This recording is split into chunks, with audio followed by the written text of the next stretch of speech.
ಹಾಗೆಯೇ ಮೂರನೇದಾಗಿ ಬರುವಂಥದ್ದು ವರಮಹಾಲಕ್ಷ್ಮಿಯ ವ್ರತ. ಹೆಸರೇ ಸೂಚಿಸುವಂತೆ ಬೇಡಿದ ವರಗಳನ್ನ ನೀಡುವ ಮಹಾಲಕ್ಷ್ಮೀ ದೇವಿಯ ವ್ರತವಾಗಿದೆ. ಈ ವ್ರತವನ್ನ ಶ್ರಾವಣ ಮಾಸದ 2ನೇ ಶುಕ್ರವಾರ ಅಥವಾ ಹುಣ್ಣಿಮೆಯ ದಿನ ಬರುವಂತಹ ಶುಕ್ರವಾರ ದಿನದಂದು ಆಚರಿಸಲಾಗ್ತದೆ.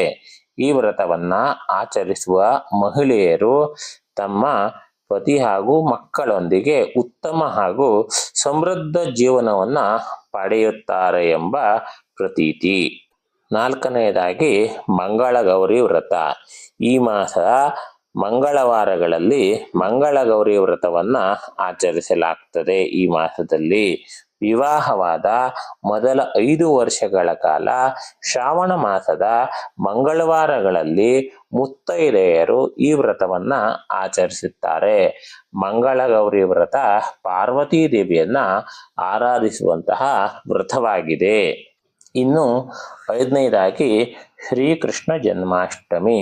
ಶ್ರಾವಣ ಮಾಸದ ಕೃಷ್ಣ ಪಕ್ಷದ ಅಷ್ಟಮಿಯ ದಿನ ರೋಹಿಣಿ ನಕ್ಷತ್ರದಲ್ಲಿ ಮಹಾವಿಷ್ಣುವಿನ 8ನೇ ಅವತಾರವಾದ ಶ್ರೀಕೃಷ್ಣನ ಅವತಾರವಾಯಿತು. ಶ್ರೀಕೃಷ್ಣ ಜನಿಸಿದ ಪುಣ್ಯಕ್ಷಣವನ್ನ ಸಂಭ್ರಮಿಸುವ ದಿನವೇ ಶ್ರೀಕೃಷ್ಣ ಜನ್ಮಾಷ್ಟಮಿ ಅಥವಾ ಗೋಕುಲಾಷ್ಟಮಿ. ಈ ದಿನ ಶ್ರೀಕೃಷ್ಣ ಮಧ್ಯರಾತ್ರಿ ಜನಿಸಿದ್ದರಿಂದ ಮಧ್ಯರಾತ್ರಿಯೇ ಪೂಜಿಸಲಾಗ್ತದೆ.